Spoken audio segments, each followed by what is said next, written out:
やれやれ、冷圧で一息に押しつぶす。 One of the greatest things about the return of Bleach has been the abundance of extra content this series has been blessed with. If you've been following me since my older videos in 2014, you will remember that one of the biggest elements I would hype up of Bleach's potential return was that it would be given things like video games, future arcs, movies, merchandise, and it would even be a more cosplayed series. While all of this has come true, my favorite thing has been the creation of Klub Outside, which is essentially an old internet-style blog where series author Mr. Kubo will post an assortment of various things, be that real-life stuff, updates on Bleach, pretty much anything that he finds interesting. The greatest part? He also answers direct questions from fans here. I've always found that when reading his old Q&As from the data books, they really give a different perspective on how he views the series, and seeing him still so in tune with Bleach, it's always really nice to see, regardless of his older age. Recently, on Klub Outside, he answered two questions that really garnered my attention. A query about Espada number 1, Coyote Stark, and the other, a question which actually inspired this very video. The question goes like this. When Hitsugaya faced Aizen back in Central 46, Aizen was quick to defeat him. However, when Unohana stepped up with Isane, he left for Sokyoku Hill without even attacking. Is this because he believed he couldn't win against Unohana? Mr. Kubo then states, he didn't think that he couldn't win, it's just that he didn't want to exhaust himself.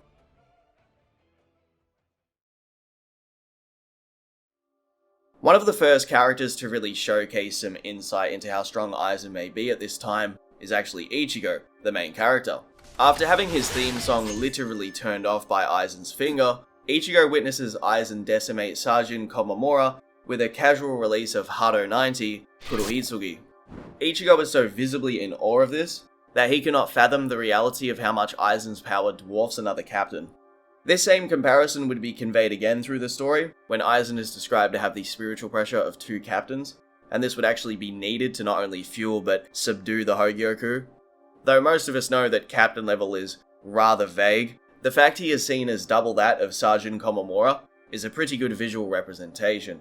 It's even stated that to passively wield Kyokusui Getsu correctly for such a long time and with it activated on so many different enemies, you would need a lot of spiritual energy to do so, with Tokunada being required to turn it off and on to take breaks when using Kyokusui Getsu the same way that Aizen was shown to do throughout the whole story. Though we're not 100% aware if or how much stronger Aizen is in Karakura Town compared to Sokyoku Hill, we do at least know via Gin's inner monologue that Aizen was able to rally all of the Espada up and get them to act accordingly because he was so intimidating with his spiritual pressure. This would inherently include the likes of Stark, Baragan, Hallibell, Ulquiorra, and Grimjow, who we actually see him soul crush to indicate just how much he is above them. 返事が聞こえないぞ。グリム城ジャガージャック。 In Karakura Town, he verbatim states that he is not impressed by any of the Espada, to the point that he takes Hallibell out of commission and states that they don't deserve to fight under him. Gin's statement, by the way, is said in past tense, and Aizen implies he had already maxed out his capabilities as a Shinigami, hence needing the Hogyoku to surpass the barrier between Hollow and Shinigami to become transcendent, so we'll assume the gap between these two Aizens is almost as different as before and after having his morning coffee, or just a difference in clothing. Obviously, once the Hogyoku starts to upgrade him, he does become stronger, but we do know when that takes place. However, we have no proof that he trained, and it doesn't seem to be the case that he would have, because he does state that his emphasis was on the Hogyoku, which means that he maxed out his capabilities as a Shinigami, pursued the Hogyoku for further evolution, so on and so forth. It's real streamlined, easy to comprehend. Aizen on Sokyoku Hill is essentially the same Aizen that fights Yamamoto. There really is no way to indicate that he got stronger or weaker. Keep in mind that for someone like Yamamoto to go beyond this barrier, which gets mentioned quite a lot by Aizen, he had to train and fight for around 2,000 years. In Ichigo's case, he was a hybrid fusion being since he was born, so he's an anomaly. If you look at the narrative comparison between Ichigo and Aizen, Ichigo started as a hybrid, and then Aizen becomes one. In Kenpachi's case, he had to awaken his famous strength from the past, and then he gained access to his Shikai and Bankai, which before this he never had, not even in the past. And Ichibei Hyosobe had to go bald. Nah, but seriously, Ichibei and those aforementioned characters had to do some rather particular things to break that barrier or to become transcendent. For some odd reason, I have encountered a few Bleach fans here or there over the years that argue Aizen never actually upgraded the Espada members, and that's just how they always were, which obviously doesn't make sense based on the presentation of how they go from being homeless to being given clothes and a sword. During Baragan's final moments, he makes a statement that Aizen had actually given him power with the Hogyoku. If number 2 and King of Hueco Mundo is getting upgraded, it's pretty obvious where they all got their human forms, Zanpakuto and Resurrections. Even after that, he's still established to be superior to them. Not only do we have the confirmation from Gin where he's monologuing in his head, which means that he's not saying anything that is meant to be taken as, ooh, that could be a lie, because why would he lie in his own head? We then see Aizen casually destroy multiple captains at once, and easily manipulates them all with Kyoku Soigetsu. Even after 100 years of training and mastering their holification, the Vizards are absolutely useless against him. On Sokyoku Hill in the Soul Society arc, Aizen makes a statement that wielding the Kurohitsugi is a little bit unreliable because of the level of Kido that it is. However, there are some complications with this situation, so he didn't use the full incantation when summoning the technique, which means that it could have been more powerful if he took the time to do so, but because he was, under a lot of pressure considering how many enemies were approaching him, he just whipped it out, one-shot Sergeant Komamura, then he made that statement. Now, later on in the story, he makes two really interesting points about the technique. For one, now that he's become transcendent, he believes that the potential for how potent it could be can be way more devastating due to his level of spiritual pressure as a transcendent being. Along with that too, he emphasizes that with a full incantation, it also increases the power. Names in Bleach hold power, so it's very clear why it wasn't at full power. I would say that's why a lot of the time the battles in Bleach feel very expressive. They flow through the narrative in this very poetic fashion, where the battling itself is intertwined into the writing. Aizen also does emphasize that he thinks the attack will be special because of his current state of power. It'll be even more unique than a full incantation Kurohitsugi. The dynamic Aizen creates between the Espada and himself is also very fascinating because of how they essentially represent aspects of himself, the aspects of death of his ego. After his death, which was delivered by Ichigo, then almost 2 years of imprisonment, he seems to have completely changed, transcended his prior self. He's now the third cog between the Soul Society and yhwach, a being not confined to the concept of death due to his true immortality. Unohana, Kenpachi, Stark, and even Ulquiorra to some extent, they all have this kind of narrative where they're so strong that they feel lonely and separated from the world. When Aizen goes to Hueco Mundo, he tries to ascend to heaven, creating a legion of demons or Espada to be replications of the Gote 13, and even creates his own utopia that contains a sun, which is said to be a copy of the one from the world of the living. All of this was done before he even left the Gote 13, and makes Yukio's video game ability kinda look like arse in comparison. Aizen just casually decides, I'm gonna make a sun, because he didn't want it to be nighttime 24/7 while in Hueco Mundo. Interestingly too, it's rather similar to what yhwach does, but yhwach does it in the Soul Palace. The light emitted from this sun also gives him a role of a false god who can see and hear all things, which is very interesting because of how Mr. Kubo always associates Aizen with this concept of God in a lot of the chapter names or symbolism itself. It's kind of everywhere once he becomes transcendent and is even used in the war arc when he returns. If Aizen were to replace or gain the Soul King's power, this would make a lot of sense. Though I will save a lot of this for a future Aizen video where I talk about his later iterations, it's very clear that he was intended to be this kind of fallen angel, fallen Gote 13 member, Lucifer-esque character. For those a little confused about Uetsu Unohana, due to her menacing nature shown in the 1000-Year Blood War arc, this prior Q&A establishes how Aizen would actually perform in the war arc, which I'll get into a little later on. Both Aizen and yhwach, during the preparations for their individual war arcs, never make any form of a plan for the prospect of battling Uetsu Unohana. Shunsui believes once Yamamoto passes that they should prioritize Kenpachi over Unohana, and Aizen pays zero attention to her when she arrives in Karakura Town. There are some indicators that she is out of her prime, which I don't intend to argue against, but my major point would be, if her prime was that much greater, training Kenpachi wouldn't be so needed. This also backs up previous claims I've made in older videos, that Shunsui and Yamamoto clearly stagnated, though they were still regarded as threats to Hushvolth, Yuha, and the Royal Guard. We know Shunsui isn't stronger than Yamamoto. However, Aizen believes a potential battle to the death with Yamamoto could be a coin toss. If Unohana hypothetically trained during the time skip of the Aizen defeat to the start of the war arc, she objectively couldn't have gotten much stronger because she's either back in her prime or she's just not, which would make things incredibly vague if you were to argue that she did train. The dialogue presented between Unohana and Ichigo in the Garganta would also lead us to believe that if she had to step in and help against Aizen, she wouldn't be able to do much at all, because Kyoka Suigetsu had already affected her. She herself is not only shocked at Ichigo's power at that time, but she believes only Ichigo has a chance to stop Aizen. Just keep in mind that the safety of every realm in Bleach is at stake here, so at some stage she may have to consider intervening, and the expression on her face is pretty clear, yet this Ichigo gets played with by base Aizen. To add further to how the official material of Bleach depicts Aizen and Unohana, even their official stat bubbles show Aizen being superior to her in his Captain Aizen design. If battles in Bleach are battled with spiritual pressure, that would mean she has already mentally conceded to the idea of breaking out of Kyoka Suigetsu with force, and if she was to intervene, as I stated before, she would have likely fought a very similar battle to Yamamoto, where she would need to put herself in situations where she could be beheaded or fatally wounded to hurt Aizen. Aizen manages to survive multiple of these situations with Yamamoto and Ichigo, one of which hits him point blank with a sacrificial Kido, and in Mr. Kubo's words, he believes Aizen's main worry with the prospect of battling Unohana would actually be expending too much energy on her, which could cause him issues when arriving at Sokyoku Hill if he faces other Shinigami before leaving, which, you guessed it, that does actually happen.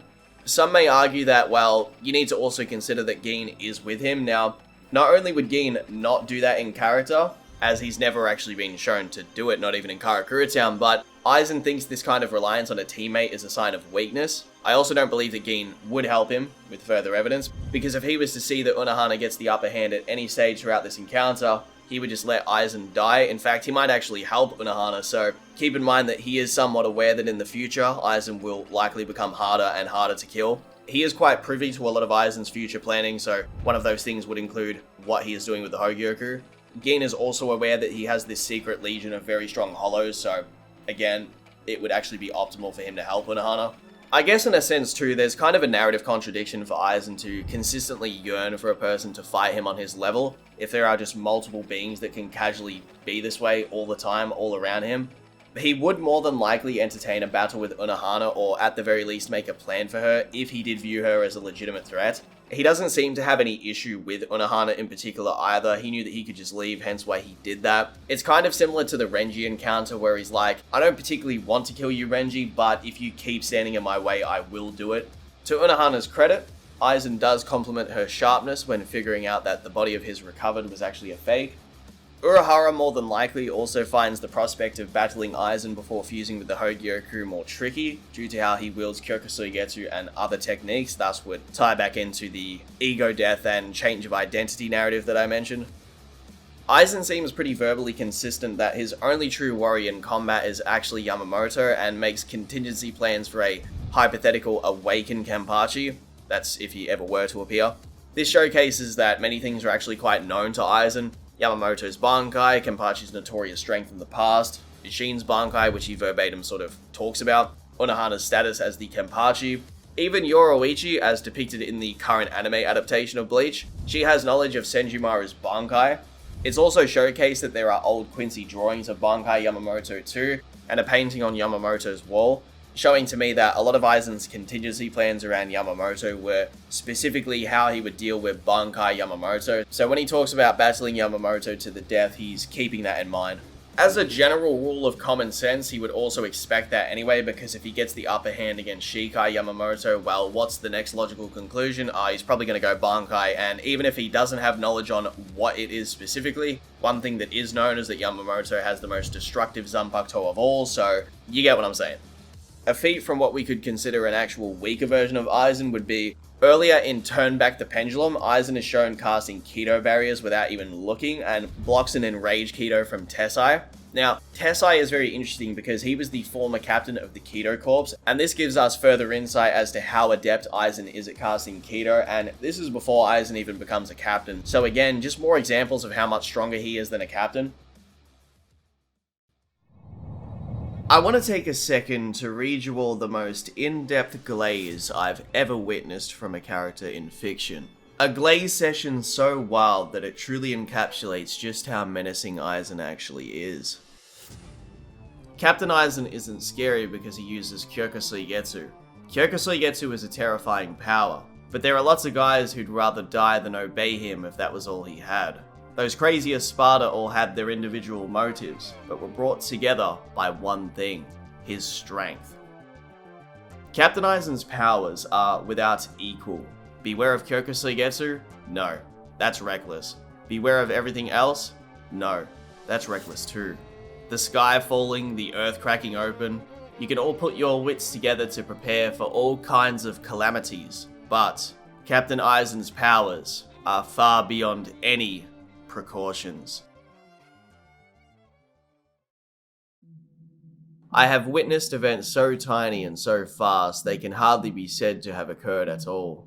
But you, Adrian, you're just a man. The world's smartest man poses no more threat to me than does its smartest termite, Dr. Manhattan. When the topic of Aizen's intelligence is brought up, the usual thing that follows is a comparison to the likes of Madara, Light, Johan, and many other characters known for their intellectual capability or IQ in battle. I made a post about this on X around a month ago and brought up an aspect of the topic that I believe many don't consider when discussing who is the smartest character amongst a random list of them. When discussing intelligence, it's not as simplistic as having two characters punch something and then measuring the joules or how many grenades worth of destruction it caused. Intelligence is a spectrum that isn't mathematically provable. Only certain elements of that said spectrum are. Even IQ tests themselves are seen as unproductive, for the most part, as this overarching way to truly measure intelligence, because it doesn't consider all aptitudes when doing said test. Some people are capable of actually mastering IQ tests or increasing their result number by just simply retaking the test over and over. Is Bill Gates intelligent for his work at Microsoft? Or is the random man in Eastern Europe who can put a car back together with his bare hands more intelligent?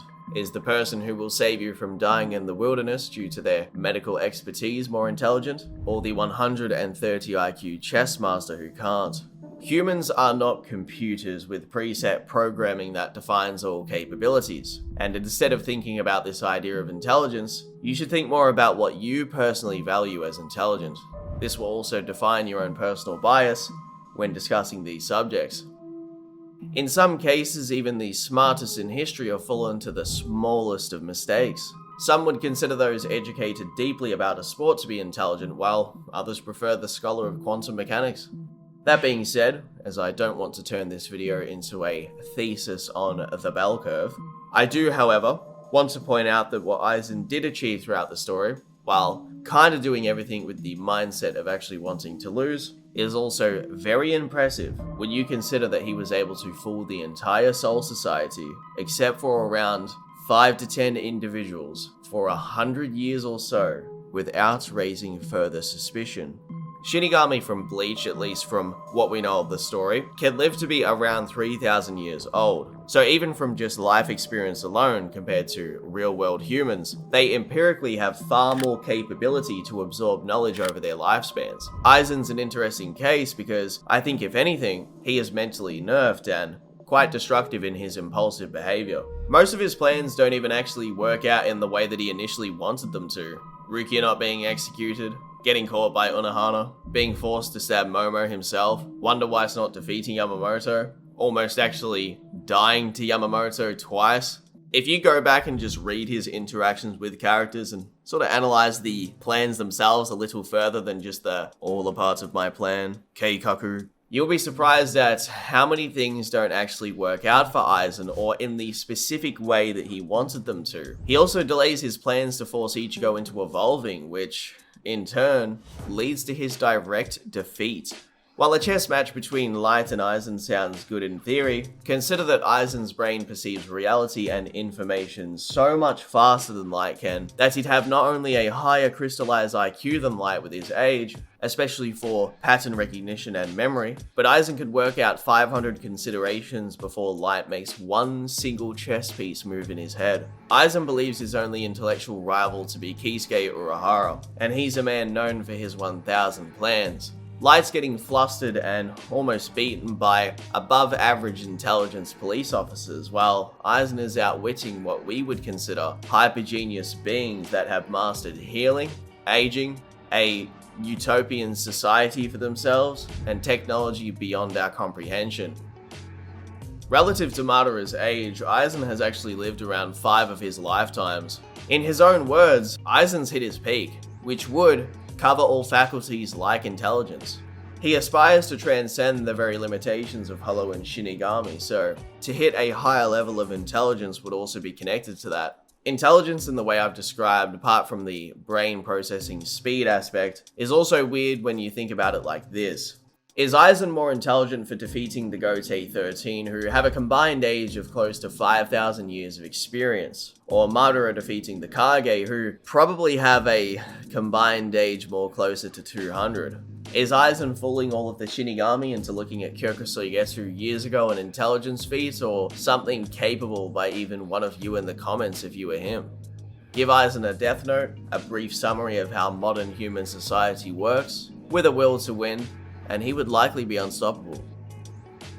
I think if anything, we've never even seen Aizen's true intelligence. There's also other facets of intelligence such as emotional intelligence and the ability to psychologically manipulate other people. This is seemingly a skill that would require a significant degree of social intelligence and a great deal of understanding of the psyche. The fact that Aizen can manipulate almost every character he interacts with in some regard shows that he is very competent in that field of intelligence. Aizen chose to reveal his identity while trolling the L of his universe. Something pretty cracked about Aizen's power, if you really think about it, is that Aizen's spiritual pressure is so high that he can just ignore Baragun's ability to slow time, age it, and eradicate anything with it. When Aizen starts to transform, he ends up actually becoming so powerful that with a single glance of his eyesight, he can annihilate the Kototsu. This is a being that governs time, can accelerate you through time so intensely that you die, and apparently doesn't operate in Bleach's normal physics, but instead on a conceptual level, almost as if it has authority over time and space. In the trailer for Bleach, Rebirth of Souls, Aizen has a couple of crazy statements related to his power. Captain of Squad 5, with the crime of high treason, he is the proud owner of having spiritual pressure that surpasses all Soul Reaper, and a general, unparalleled power beyond limitation. Now, this statement is pretty wild to say the least. It would be entirely dependent on which form of Aizen it's specifying, but it's interesting that it's worded this way while showing Karakura Town Shikai Aizen. And this game is actually overseen by Mr. Kubo in the same regard that the novels are. Added to Gin's statement and the rhetoric surrounding the cleaner, Aizen also has a later statement about reaching an existence that exceeds natural law.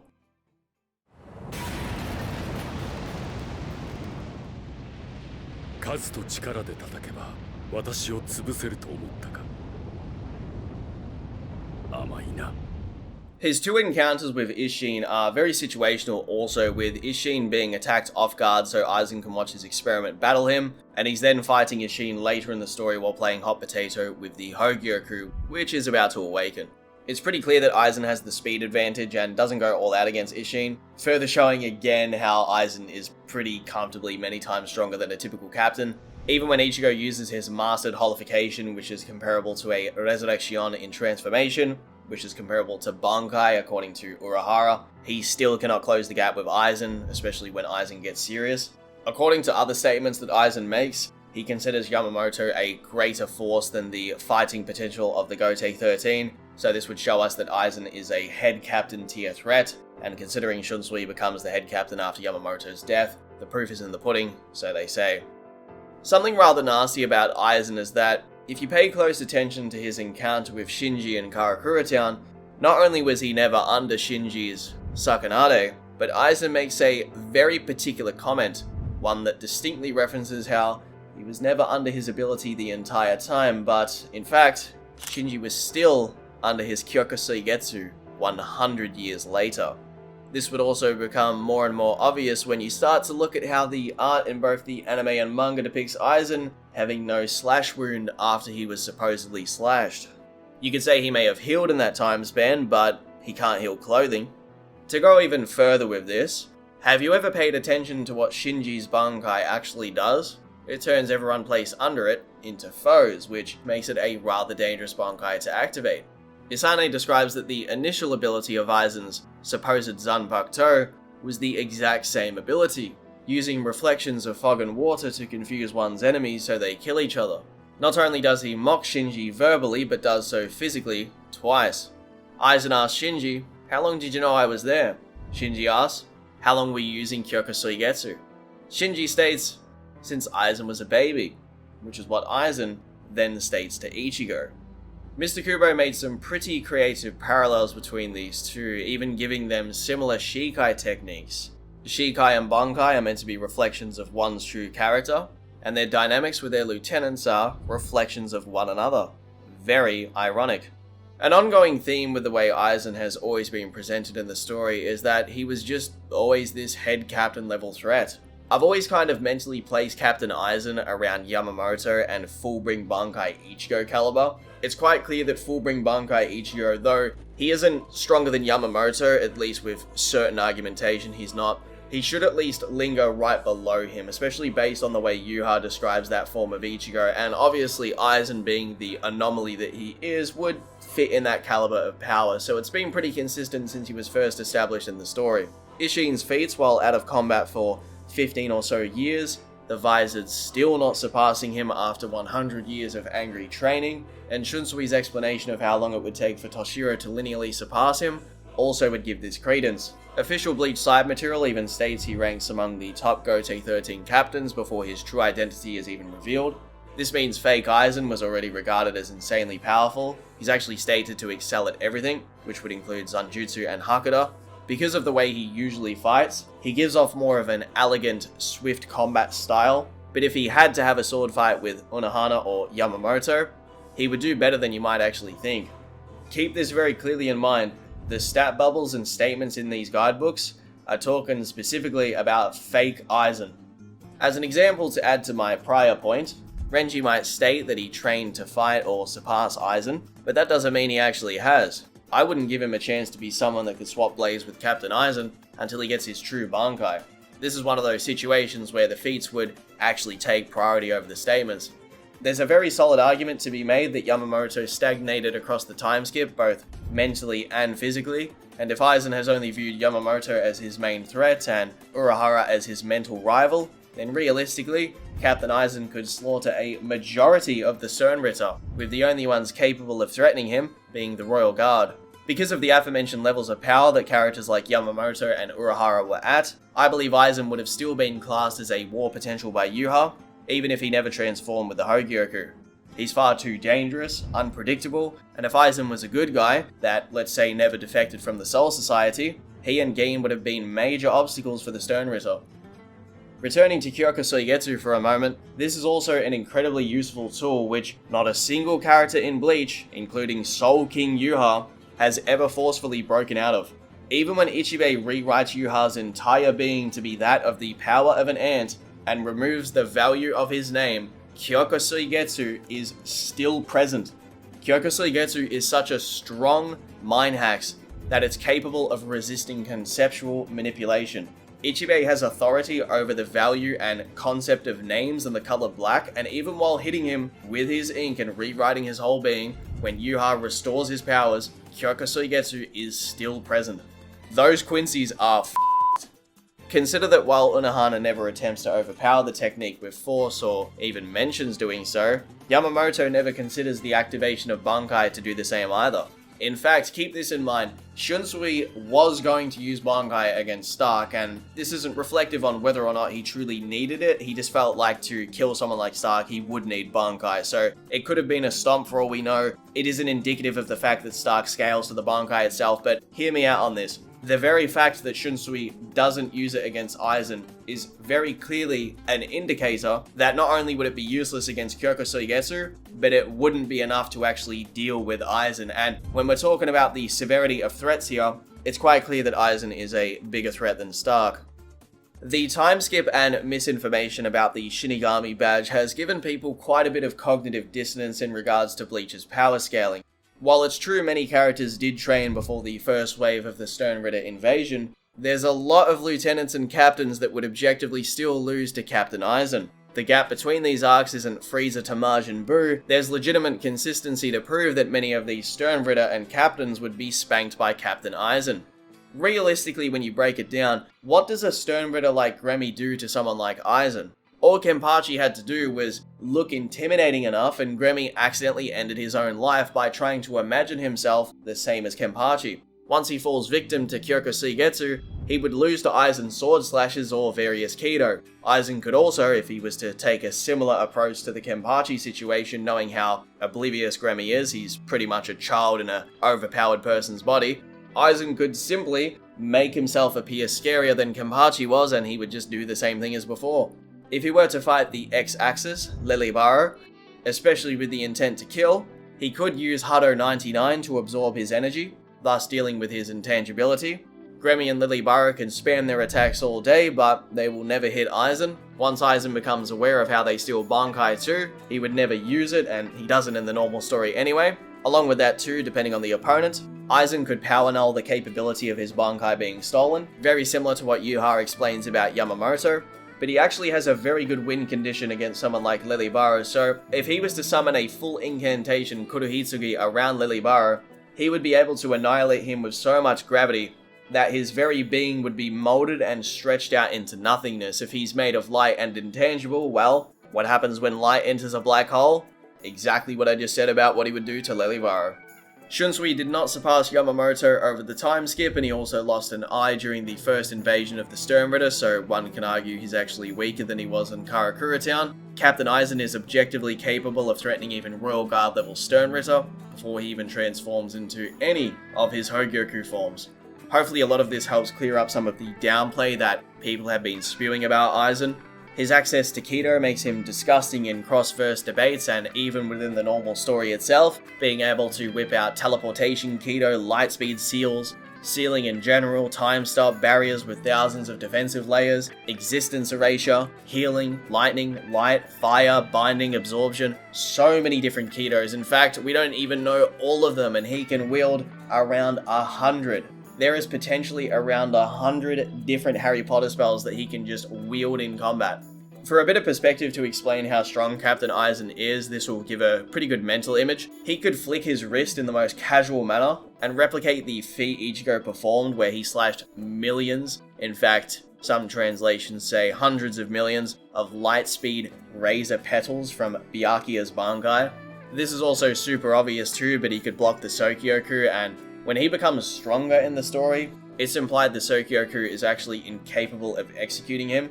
Another argument that could be made in regards to Aizen versus Shunsui is that he could potentially, now I wouldn't argue this position 100% because of how Shunsui's Bankai operates, but he could power null it with spiritual pressure. The fact that both Yamamoto and Yhwach can't see past Kyoku Suigetsu or forcefully break out of it just shows that he would comfortably kill Shunsui. Even if we say Shunsui's attacks can ignore durability, because he actually used his Bankai against an enemy that was objectively stronger than he was and it still affected him. The reality is that the attacks themselves will just never hit Aizen because he won't be able to locate where he is. The Kyoku Suigetsu just makes it such a hard battle for someone like Shunsui to actually beat him.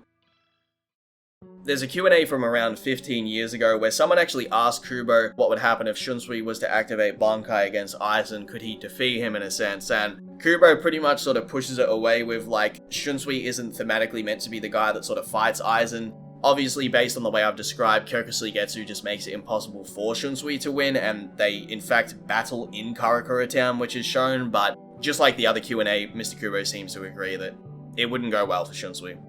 Though Unohana's healing is quite good, in fact the only arguably better healer is Orihime, I think Aizen would try to behead her during Kyoku Suigetsu, and his defense with spiritual pressure would assist him quite a lot.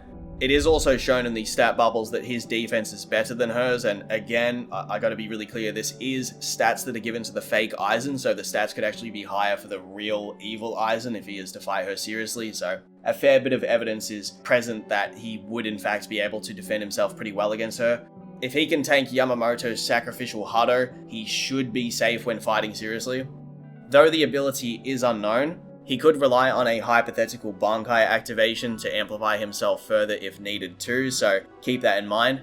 If he's hit his peak as a Shinigami, inherently he has gained Bankai in the past at some stage. He may just find his Shikai's ability to be more useful in combat, similarly to how Soifon's Shikai is more versatile than her Bankai.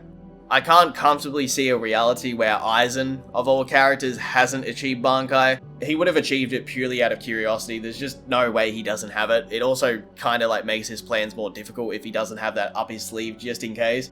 Interestingly, when Yamamoto passes, Unohana regards herself as the strongest. If it's meant to be taken hyper literally, and she is in fact like the strongest Shinigami at that stage, Mr. Kubo's interpretation of a battle between Captain Aizen and Unohana just automatically puts him in that category of being the strongest. It's very clear her statement doesn't apply to Yuha or Chair Aizen because those guys aren't Shinigami. Like, Yuha is a Quincy and Aizen is like this transcendent alien entity, man. There's actually not many Sternritter that could do anything to him. It's kind of crazy when you think about it. At the end of the day, I'm actually quite glad that whenever we hear more of Kubo's Q&As and sort of see how he interprets his own story, I'm glad that in a sense he actually agrees with the way that I've been scaling the series for a long time. My interpretations of the story are nowhere near perfect, but I do feel like I've got a pretty good grasp of how he intended the series to be viewed. It's nice to see him clear up something that I always thought was just common sense. That being said, enough with the Aizen downplay. He just becomes more and more disgusting during his later showings. I have plenty to say in regards to that when it comes to future content. I just really don't enjoy seeing how much people not only forget how OP Aizen was, but I just really feel like a lot of people have forgotten what he truly can do, even in his earlier iterations. I just want to take a moment to thank you all for watching.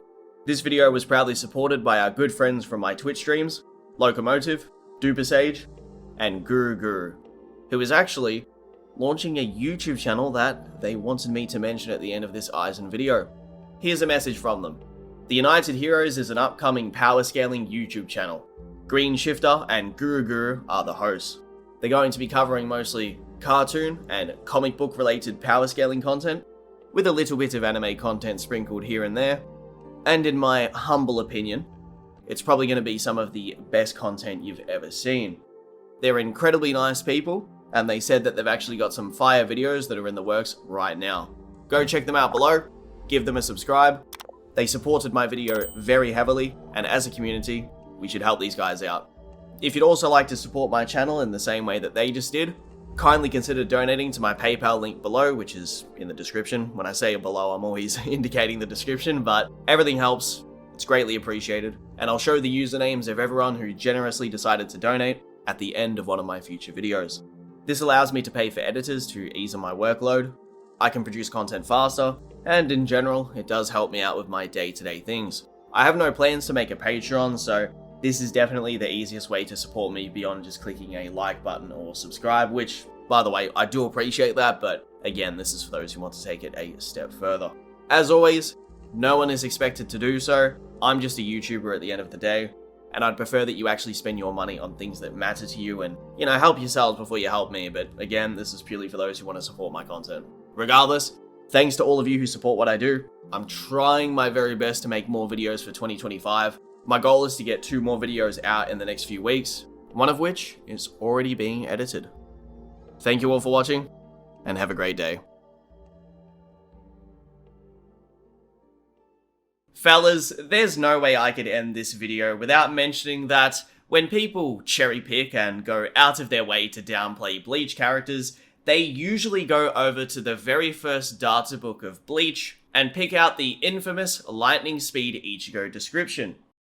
Well, if you merely just turn a few pages in that very same data book, you'll find another rather peculiar statement. one that states the following. Komamura is angered at Tosen's betrayal, but Aizen slashes him instantaneously.